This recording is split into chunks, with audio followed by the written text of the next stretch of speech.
전라도 산자락에 자리 잡은 어느 마을 중심부에 검은색 도자기 지붕과 풍화된 나무벽을 갖춘 작은 집이 있었습니다. 할머니가 사는 곳이 바로 그곳이었다. 마을 어른들에게 그녀는 그저 피곤한 눈과 느린 발걸음을 가진 평범한 노파일 뿐이었다. 하지만 아이들에게 그녀는 최고의 김치찌개와 최고의 달콤한 떡을 만들어주는 비밀의 영웅이었습니다. 할머니의 일상은 해가 뜨기 전부터 시작됐다. 난로 위에 불꽃이 타오르며 영원히 존재했던 것 같은 부엌의 그림자를 비췄다. 정성스럽게 늘어선 된장과 고추장 냄비에는 양념뿐만 아니라 누구도 기억하지 못하는 시절의 추억이 담겨 있는 듯했다. 그리고 그녀는 주름이 많지만 단단한 손으로 마을의 배고픈 아이들의 마음을 따뜻하게 해주는 식사를 준비했습니다. 어린아이들이 찾아오자 집 앞 좁은 골목은 웃음소리로 가득했다. 그들은 맨발이거나 낡은 샌들을 신고 임시 변통의 그릇을 들고 왔습니다.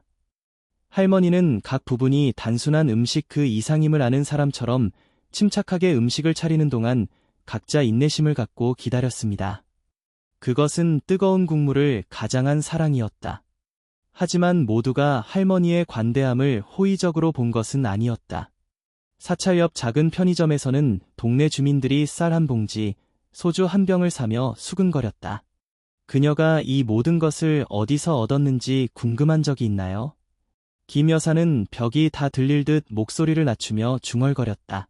이상하지 않나요? 그녀는 혼자 살고 가족도 없습니다. 이 모든 음식이 어디서 나오는지 누가 알겠습니까? 박 씨가 밀짚 모자를 조정하며 대답했습니다. 전통과 공동체의 유대가 있는 마을은 산을 가르는 바람만큼 빠르게 소문이 퍼지는 곳이기도 했다. 불씨는 잔잔한 호수에 던져진 돌처럼 작은 것에서부터 시작되었습니다. 처음에 할머니가 시장 앞을 지나갈 때는 그저 흘끗 쳐다보는 것뿐이었습니다. 그러다가 순진한 호기심을 가장한 질문이 다가왔다. 할머니, 쌀은 어떻게 그렇게 많이 구해요? 정 씨는 눈에도 닿지 않는 미소를 지으며 물었다. 아, 공복을 채울 만큼 신비한 방법으로 나타나는군요. 할머니는 수수께끼 같은 미소를 지으며 의심을 더했다. 소문은 눈에 보이지 않는 힘이 되었고 사원 모임과 광장 모임에 끊임없는 속삭임이 되었습니다. 그녀는 유통기한이 지난 음식을 줍고 있는 게 틀림없어요. 라고 일부 사람들은 말했습니다. 아니면 불법적인 물건을 팔아 음식을 사는데 사용할 수도 있다고 다른 사람들은 제안했습니다. 그 주 추수축제를 논의하기 위한 지역사회회의에서 키가 크고 엄격한 남자인 이 씨는 할머니와 대결하기로 결정했습니다. 할머니, 존경합니다. 하지만 우리는 알아야 합니다. 그의 목소리는 칼날처럼 공기를 가르는 깊은 목소리였습니다. 이 음식은 모두 어디서 오는 걸까요? 중얼거림이 멈췄다. 무릎 위에 두 손을 꼭 얹은 채 말없이 앉아있는 할머니에게 시선이 향했다. 세상의 많은 것을 본 그의 눈은 흔들림 없이 이 씨를 바라보고 있었다. 선인은 같은 곳에서 나와야 합니다. 이 선생님, 그녀는 부드럽지만 단호한 목소리로 말했다. 그러나 그의 말로는 충분하지 않았습니다. 한 번 심어진 의심은 뿌리를 깊게 내리기 시작했습니다. 마을에 밤이 찾아오자 아이들은 주변에서 떠도는 소문에도 아랑곳하지 않고 할머니네 집으로 계속 달려갔다.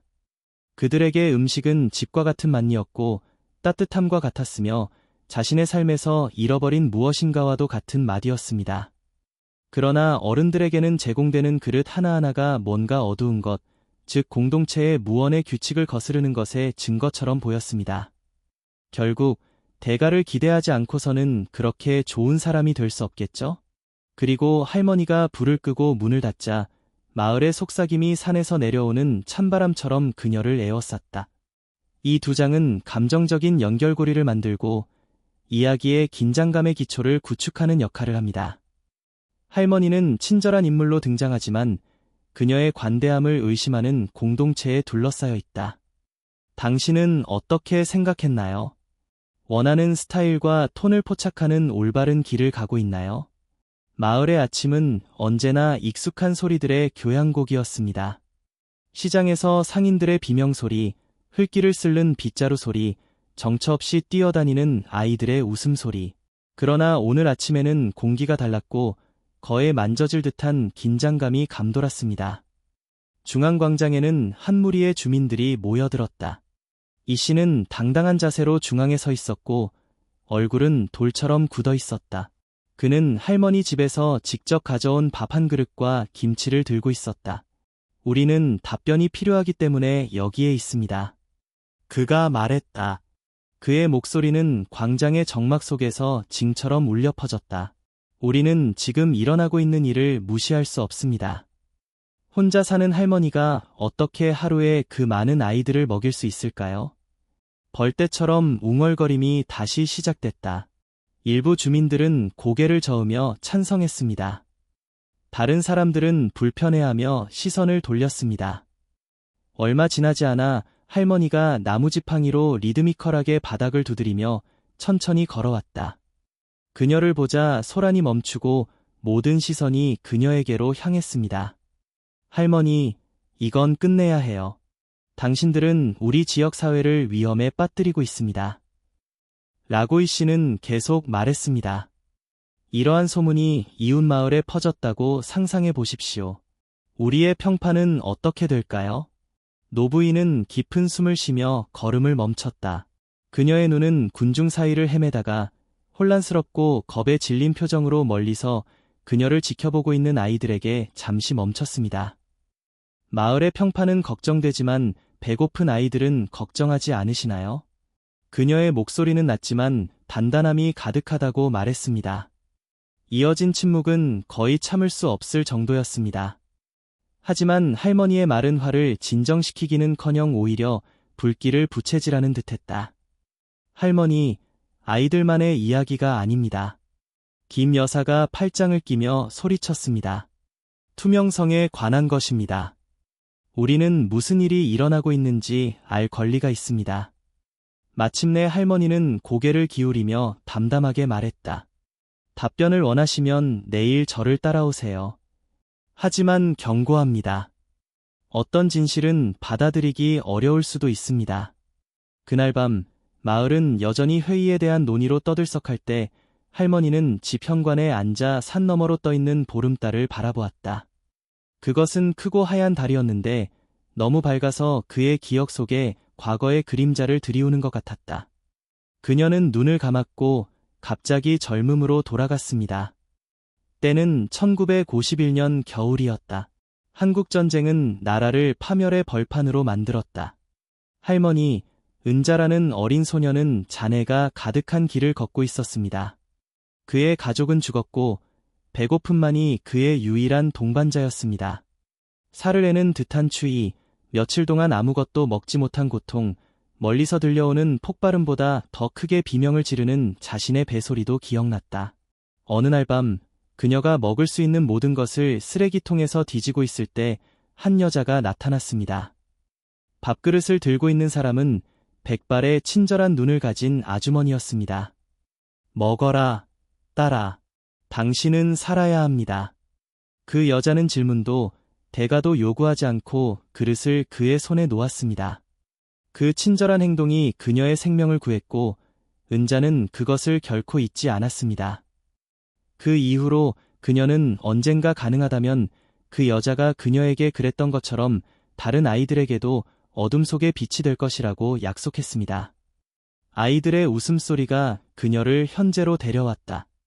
아이들은 마을에 불어오는 폭풍을 인지하지 못한 채 거리에서 놀고 있었습니다. 할머니는 천천히 일어나 부엌으로 갔다. 그는 작은 종이 봉투를 꺼내서 열었습니다. 그 안에는 누렇게 바랜 낡은 사진이 들어있었다. 자신을 구해준 여자 옆에 밥그릇을 들고 서 있는 어린 은자의 모습이었다. 그녀는 다음날 사람들이 진실을 알게 될 것이라는 것을 알고 있었습니다. 그리고 아마도 그녀가 마음속에 품고 있는 것을 보면 그녀가 바친 것은 단순한 음식이 아니라 훨씬 더 가치 있는 것, 즉 존엄성과 희망이라는 것을 이해할 것입니다. 다음 장에서는 할머니가 폭로한 내용의 영향과 그녀가 실제로 음식을 얻는 방법에 대한 비밀을 밝힐 것입니다. 내러티브는 계속해서 이웃들의 내부 갈등을 탐구하며 반전으로 정점을 이룰 예정이다. 이번 후속편에 대해 어떻게 생각하시나요? 글이 예상했던 어조와 스타일로 작성되었나요? 다음날 아침, 마을 거리는 평소보다 분주했다. 호기심이나 의심을 정당화하려는 욕구에 이끌린 주민들은 할머니의 집 앞에 모였습니다. 폭풍 전의 공기처럼 긴장감이 거의 만져질 정도였습니다. 할머니는 이미 더 큰 폭풍을 겪었던 사람의 담담함을 안고 집을 나섰다. 간소한 한복과 간장 묻은 앞치마를 입은 그녀는 연약한 몸매를 뽐냈지만 그녀의 눈빛에는 회의적인 사람마저도 무장해제시키는 강인함이 있었다. 나를 판단하기 전에 친절은 결코 범죄로 취급되어서는 안 된다는 점을 알아주셨으면 좋겠습니다. 그녀는 자신을 둘러싼 얼굴을 하나하나 바라보며 말했다. 그녀가 말하자 아이들이 나타나기 시작했습니다. 그들은 손에 작은 그릇을 들고 사방에서 나타났습니다. 하나둘씩 할머니 옆에 자리를 잡았다. 침묵이 군중을 사로잡았습니다. 8살도 채 안 된 소녀 수아가 앞으로 나섰다. 그녀의 머리카락은 흐트러진 두 가닥으로 묶여 있었고 그녀의 눈은 예상치 못한 용기로 반짝였습니다. 할머니는 우리를 아끼기 때문에 우리에게 음식을 줍니다. 엄마는 늦게까지 일하셔서 배가 고프면 따뜻한 국을 주셨어요. 내가 아플 때 그녀는 나에게 차를 만들어준다. 그녀는 우리를 정말로 보는 유일한 사람입니다. 소녀의 말은 어른들에게 큰 충격이었다. 그들은 도움이 필요한 아이들을 마을 변두리의 그림자로 보는 데 익숙해졌는데 이는 무시하기 쉬운 일이었습니다. 하지만 그곳에서 빈 그릇을 들고 있는 아이들을 바라보니 눈을 뗄 수가 없었다. 할머니가 뭔가 숨기고 있다고 하는데 숨어 있는 건 바로 여러분이에요. 수아는 작지만 결단력 있는 목소리로 말을 이어갔다. 돕고 싶지 않다면 적어도 방해하지 마세요. 혐의를 주도하고 있던 이 씨는 시선을 돌렸다. 이제 그는 소녀의 말의 무게로 인해 작아진 것처럼 보였습니다. 할머니가 오랫동안 지켜온 침묵을 마침내 깨뜨린 것은 바로 그때였다. 그녀는 집 문을 열고 모두를 안으로 초대했습니다. 주방은 심플하면서도 흠잡을 데가 없었습니다. 한쪽 구석에는 살가마니와 신선한 야채가 담긴 상자, 김치통이 가지런히 놓여 있었다. 여러분 모두 내 음식이 어디서 나오는지 알고 싶어 하지 않나요? 그녀는 약간의 미소를 지으며 말했습니다. 그럼 보여드리겠습니다. 그녀는 서랍을 열고 낡은 공책을 꺼냈는데 그 페이지에는 정성스런 손글씨가 가득 적혀 있었습니다. 그것은 시장에서 구매한 모든 항목을 자세히 기록한 지출 일기였습니다. 연금으로 재료를 구입해요. 나는 가능한 모든 것을 저축합니다. 몇 년 동안 새 옷을 사지 않았고 새 신발을 사는 대신 신발을 수선하고 뒷마당에서 야채를 재배합니다. 남은 돈은 모두 아이들을 위해 쓰겠습니다. 주민들은 진실이 드러난 숫자와 메모를 보며 묵묵히 노트를 훑어봤다. 하지만 할머니가 보여주고 싶었던 것은 그게 전부가 아니었습니다. 그녀는 보관하고 있던 오래된 사진을 꺼내 테이블 위에 올려놓았다. 제가 어렸을 때 누군가가 밥 한 그릇으로 저를 구해줬어요. 이 여자는 나를 도와줄 의무가 없었지만 도와주었습니다. 그것이 제가 오늘 여기에 있는 이유입니다. 테이블 주위의 얼굴에는 부끄러움과 후회가 가득했습니다. 그들은 할머니를 의심했을 뿐만 아니라 아이들의 필요도 무시했습니다. 바로 그 순간 한 어린이의 부름을 받은 지역 기자가 집에 들어왔습니다. 수아의 변호와 할머니의 설명까지 전 장면을 녹화했다. 이 이야기는 꼭 해야 할 이야기야. 할머니, 당신이 여기서 무엇을 하고 있는지 세상이 알아야 합니다. 라고 그는 부드러운 미소를 지으며 말했습니다. 할머니는 잠시 머뭇거리다가 고개를 끄덕였다. 아이들에게 더 많은 음식을 제공하는 데 도움이 된다면 그렇게 하세요. 이 보고서는 지역신문에 게재되었고 며칠 만에 소셜미디어를 통해 퍼졌습니다. 전국 각지에서 사람들이 기부와 응원의 메시지를 보내기 시작했습니다. 이전에 그녀를 비난했던 마을은 이제 그 자체를 친절과 연대의 상징으로 여겼습니다. 마지막 두 장에서는 할머니와 이웃 간의 화해뿐 아니라 기부가 지역 사회에 미치는 긍정적인 영향을 살펴보겠습니다. 할머니와 아이들의 삶의 집단적 구원과 새로운 장의 시작을 이야기하겠습니다. 이번 후속편에 대해 어떻게 생각하시나요? 예상했던 톤과 일치하나요? 할머니와 그의 관대함에 대한 소식은 한국 전역에 바람처럼 퍼졌습니다. 인근 마을 사람들이 쌀 한 봉지와 야채 상자, 현금 기부금을 가지고 마을을 방문하기 시작했습니다. 일부는 아이들을 위한 장난감을 가져왔고, 일부는 단지 감사 인사를 하러 왔습니다. 할머니의 소박한 집이 연대의 중심지로 탈바꿈했습니다. 처음에는 마을 사람들이 갑작스러운 관심에 불편해했습니다. 많은 사람들이 그녀를 어떻게 의심했는지 기억하면서 부끄러워했습니다. 그러나 조금씩 그들은 참여하기 시작했습니다. 앞서 소문을 주도했던 김씨 부인이 직접 만든 된장을 큰 냄비에 들고 할머니네 집에 나타났다. 내 말이 지워지지는 않는다는 걸 알지만 받아주셨으면 좋겠습니다. 그녀의 목소리는 감동으로 떨렸다. 할머니는 평소와 다름없는 미소를 지으며 선물을 받고 이렇게 답했다. 용서는 친절만큼 중요합니다. 감사해요. 이혜희 씨는 지역사회 모임을 조직했다. 이번에는 할머니에게 질문을 던지는 것이 아니라 집단적 도움 계획을 세우기 위한 것이었다. 우리는 공동체로서 실패했습니다. 그는 심각한 표정으로 다른 주민들을 바라보며 인정했습니다. 우리는 할머니를 판단할 뿐만 아니라 아이들의 요구도 무시합니다. 이것은 바뀌어야 합니다. 주민들은 그 순간부터 모두가 할머니의 사업을 유지하는 데 기여하기로 결정했습니다. 어떤 사람은 야채를 재배하고, 어떤 사람은 수확물의 일부를 기부하고, 어떤 사람은 시간을 내어 식사 준비를 돕곤 했습니다. 이전에는 어른들을 먼 존재로만 여겼던 아이들은 하나된 공동체의 따뜻함을 느끼기 시작했습니다. 한때 의심과 소문으로 얼룩졌던 마을은 이제 모두가 서로를 바라보는 곳으로 변했습니다. 몇 달이 지났고 마을은 알아볼 수 없게 되었습니다. 할머니네 집은 아이들이 공부하고 놀고 식사도 하는 커뮤니티 공간이 되었습니다. 해외에서 들어온 기부금으로 집에 테이블, 의자, 더 큰 난로를 갖춘 작은 홀을 지을 수 있었습니다. 하지만 할머니는 단순함에 충실했습니다. 나 자신을 위해서는 아무것도 필요하지 않습니다. 누군가가 특별한 것을 제안할 때마다 그녀는 말했습니다. 저의 가장 큰 선물은 이 아이들이 행복해하는 모습을 보는 것입니다. 어느 날 할머니가 베란다에 앉아 마당을 뛰어다니는 아이들을 바라보고 있을 때 수아가 다가왔다. 소녀는 손에 종이 한 장을 들고 얼굴에 수줍은 미소를 지었습니다. 할머니, 이걸 당신을 위해 그렸어요. 그림에는 할머니가 아이들에게 둘러싸여 있고 그 위로 커다란 하트가 떠 있는 모습이 그려져 있다. 마음 한가운데에는 모든 것에 감사합니다. 라는 서투른 글자가 적혀 있었습니다. 할머니는 눈에 눈물이 가득 고이는 것을 느꼈다. 그녀는 그림을 가슴에 품고 이렇게 대답했습니다. 아니, 왜야? 나는 당신에게 감사하는 사람입니다. 당신은 나에게 계속 살아갈 이유를 주었습니다. 그날 밤 마을에서는 그 해의 풍년을 기념하는 축제를 준비하던 중 할머니는 하늘에 떠있는 보름달을 올려다보았다.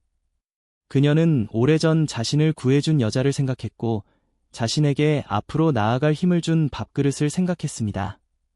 이제 그가 다른 사람들에게 빛이 될 차례였습니다. 마음속으로는 친절은 한 사람만의 것이 아니라는 것을 알았습니다. 그것은 한 세대에서 다음 세대로 이어지는 순환이었습니다. 그리고 그 마을의 중심부에서 이 순환이 막 시작되었습니다. 이야기는 희망과 갱신의 메모로 끝납니다. 불신 속에 고립되어 살았던 마을은 단결 속에서 힘을 찾았습니다. 할머니는 단순함과 친절함으로 배고픈 아이들에게 먹을 것을 주었을 뿐만 아니라 공동체 전체를 치유했습니다. 결말에 대해 어떻게 생각하셨나요? 결론의 감정적 영향을 강화하기 위해 조정하거나 추가하고 싶은 것이 있습니까?